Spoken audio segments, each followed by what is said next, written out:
Hey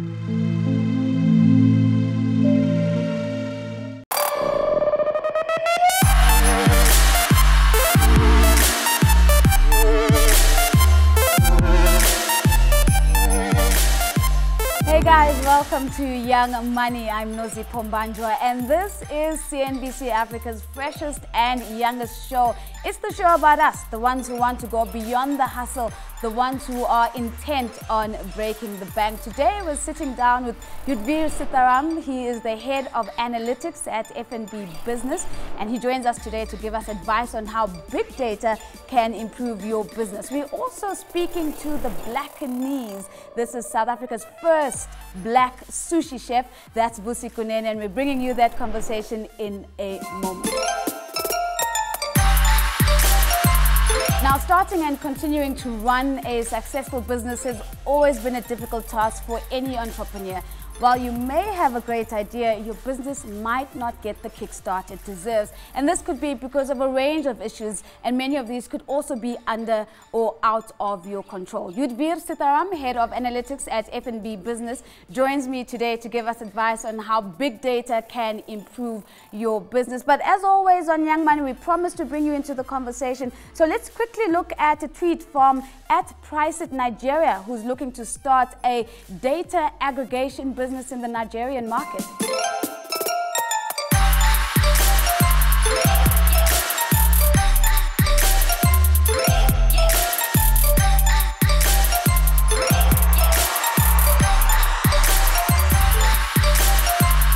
Yudhvir, thank you so much, and you've seen the tweet, but before we get into how we can help @PriceItNigeria get this business off the ground, what is big data? Cool, so thank you for having me. So big data in general, look, there are scientific definitions on it. The plain and simple answer is simply it refers to large amounts of information that can be complex and that needs to arrive or can be analyzed quite quickly. And where are we sourcing this information as a business? Do we know where to look and how to then use the information to make business decisions? So there would be internal sources. So each business or any business will have their own internal data to source from. External sources, pretty much anything that's available on the internet, so social media, for example, or even aggregation areas such as the credit bureaus or banks to collect that data. It already sounds like you're dispelling the myth that big data is for big business, because it certainly sounds like, even if you're looking at social media, that there's a place for big data within small and rising businesses. Correct. So the hardest thing to actually understand is that big data refers to stuff that's out there. Analyzing it can be done by any person, big, small, medium, whatever the business size is. So we've seen @PriceItNigeria, and they want to obviously start a data aggregating business in the Nigerian market. Yes. What would be the first basic steps for an ambitious target like that? So I would say, let's assume that the market is right for it, right? So doing your industry analysis, your market analysis, to make sure that your idea is actually feasible for that particular country. Nigeria is an emerging market. They are probably one of the fastest growing in Africa. So let's assume that they are suitable for this type of business. Afterwards, you need to start looking at in terms of aggregation, what hardware and software is available. You need lots of places to store this. You can't store it in some random black box. You need to have lots of storage space for something like this. So do you need a different type of skill set to be on top of your big data? Because the entrepreneur themselves might not have the required capacity to do what you've just described. So that's a very tricky question. There would be skill sets needed to understand let's call it IT aspects, so the storage of it and the usage of it. There would also be skills that needed to analyze it. So that's where you have the term data scientist coming into play, where they understand IT, a bit of computer science, and also a bit of the analytics and the stats and mathematical side of it. Now, what @PriceItNigeria, of course, is focused on is penetrating into a particular market. But what about competitive advantage? Can data give you the edge over your competitors? Quite easily, yes. Only given that you actually utilize it. So every single bank or a financial company or even normal SME out there will have information. Whether they actually utilize it, that's where the competitive advantage lies in. So if I truly understand my customers, if you complain on social media and I can see that your tweet or your Facebook post led to the operations improving, then by all means, I'm gaining a competitive advantage over others that aren't utilizing that publicly available information. I think there's two really important things you touch on, and one is the importance of processes, yes. and the other one is the importance of trends and yes. understanding trends. Let's start with processes. Yes.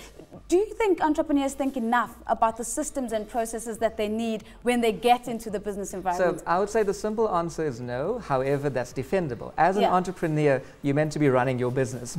So if you have an idea and you need to worry about selling that product, pricing that product, marketing that product, operations, processes, not really the top thing on your mind. So going back to one of our previous statements, you would find a way to actually get help on this, or maybe outsource this to other areas, to go and say, come in to figure out and optimize what really is happening in your business, and then come in to understand the trend. That's a very big thank you to Yudhvir Seetharam, Head of Analytics at FNB Business, helping us understand how big data can give you a competitive edge in the market.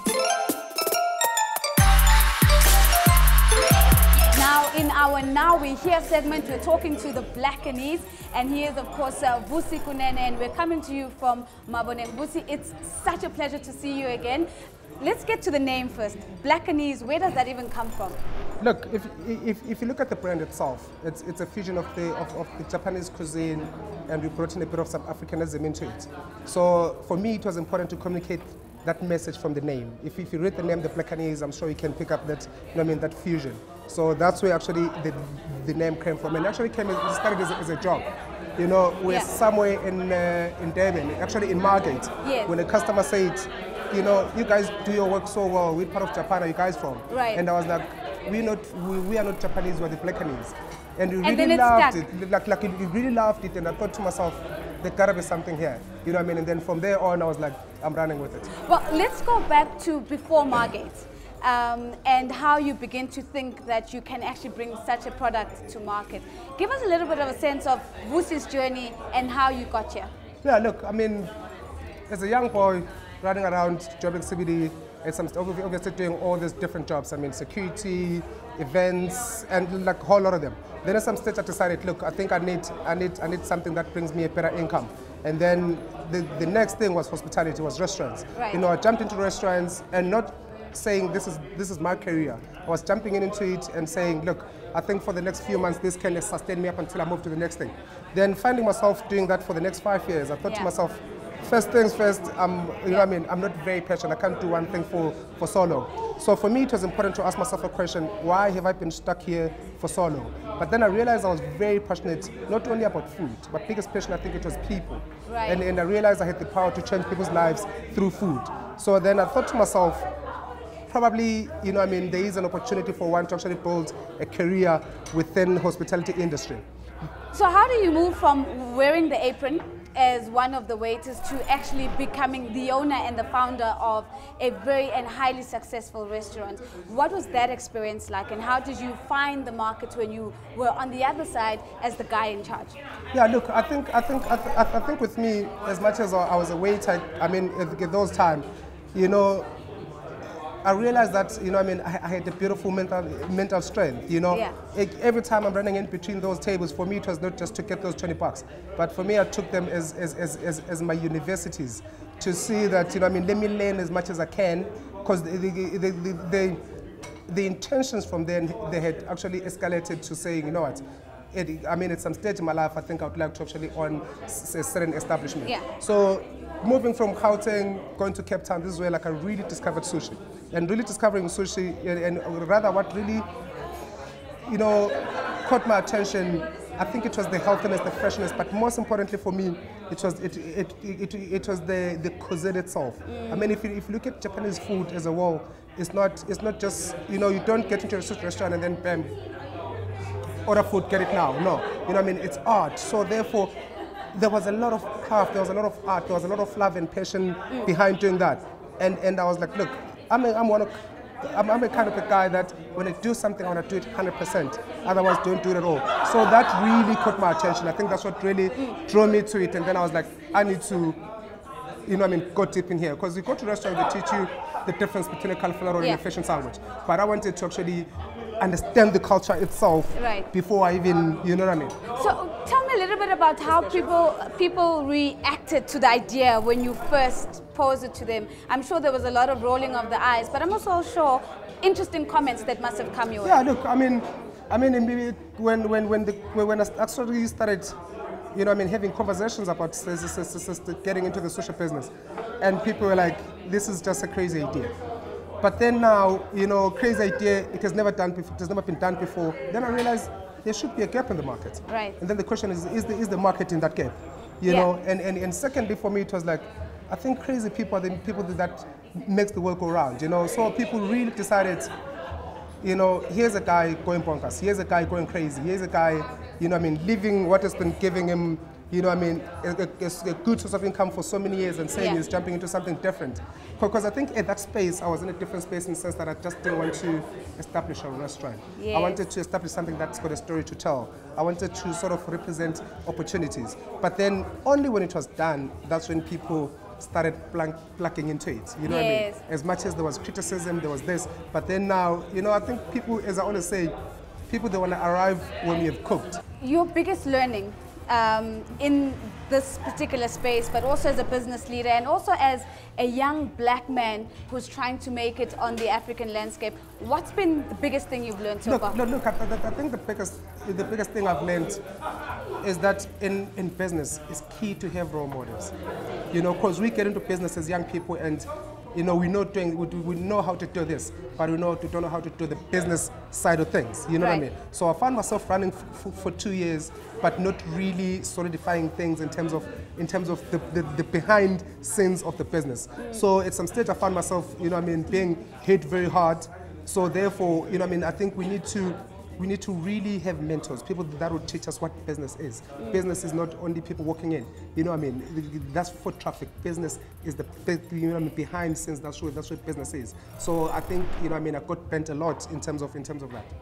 Final words of advice, entrepreneurs watching the Young Money show right now, loving the story that you're telling, but maybe a bit doubtful of what they can bring to market. Is there one thing that you've always lent on in the past and said, this is a thing that I've always carried with me that has allowed me to keep running even when the going gets tough? So the only thing that actually kept me going, I mean, when we started here, it was tough. Maboneng was not, you know, I mean, as it is today. So therefore, you know, what really kept me going was there is no money. So therefore, why am I carrying on with this brand? You know, but when I reminded myself, why did I do it? I did it because I wanted to represent opportunities to young African entrepreneurs. And I did it because I love it so much and I'm so passionate about it. You know, that really kept me going. So it's key, as I said earlier, that people, they go into things that they really love. Like business is like marriage. If you're someone that you love so much, if things are not working out, you always find means and ways to actually make sure that things work and you move on. Business is like a marriage. If it's not working out, you've got to fix it and you've got to stay the course. These are the words of Vusi Kunene, better known as the Blackanese. That's all we have time for this week's episode of Young Money. Thank you for making the time to join us. Don't forget that the Young Money crew wants to hear from you, and all you need to do is send us your tweet, hashtag YoungMoney410. Tell us how you want to get your business to the next level, and we'll promise to bring the best experts onto the show, and that's to make sure that you are building your empire day by day. Until next time, let's keep it rich and let's keep it real.